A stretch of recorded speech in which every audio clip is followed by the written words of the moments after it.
Өзгөргүсү келген адамдын досу көп болот. Анткени тил таба алат да. Жанында акылдуу достору көп болот.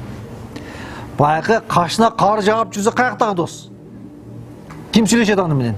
Өзүнө окшогон, мындай карасаң өзүнө окшогон бир-эки адам табылат. Жалаң ушу эмне кабана кар жааган роппо окшоштор. Каяктан табышылган өзүң билбей каласың. Экөө тең экөө жакшы сүйлөшөт, бирок башкасы менен сүйлөшө албайт. Курбуң көп болсун, жакшы досторуң көп болсун. Бирок жакшы досторуң көп болсун. Пессимист достордон кач, жабой кач. Пессимисттерге жакындаба. Алар сени өзгөртөт. Сени жаман жакка кадимкидей өзгөртөт. Күндө келип жамандай берсе, баягы жаман жагын айта берсе, пендебиз да адамбыз. Ар бирибиз бири-бирибизден таасирленебиз. Каалайбызбы, каалабайбызбы, бири-бирибизден таасирленебиз. Пессимисттер менен көп олтурсаң, көп жүрсөң, ошолор сыяктуу ой жүгүртө баштайсың. Оптимисттер менен жакшылыкты кыялданган, жакшылыкты ойлогон адамдар менен жүрсөң, жакшылыкты ойлой баштайсың. Ошондуктан сен жакшы адамдарды менен дос болгон. Ижаби ар дайым жакшылыкты ойлонгон, жакшылыкка шыктандырган, сага жакшы багыт берген адамдар менен көп сүйлөшкүн.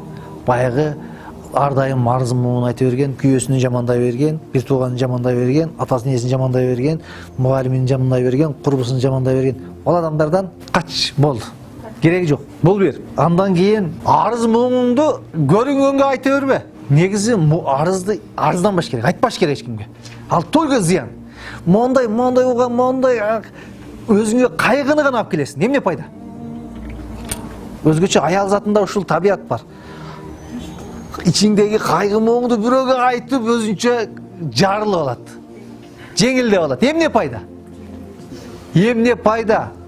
Жок, жеңилдеген жоксуң. Ал сага зыян, машин бир билип кой. Бүгүн мону угуп отурабы сени? Эртеге уга келгенде ошол сөзүң менен кайра сени согот. Пайдаланат да, сенин ыйлаганыңдын себебин адамдар билбесин дейт.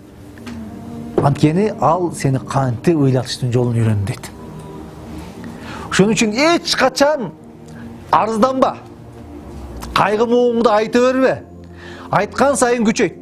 Күйөөңдү күндө келип алып эле жамандай берсең, сени угуп аткан адам эле сени ойлобо, ошолордун баары сага боор оруп отурат деп. Азыр ошол убакта 1-2 мүнөт боор оруп отурушу мүмкүн, анан кийин эртеге бооруңа тебет. Ошол айткан муң менен, айткан арызданганың менен эртеге бооруңа тебет.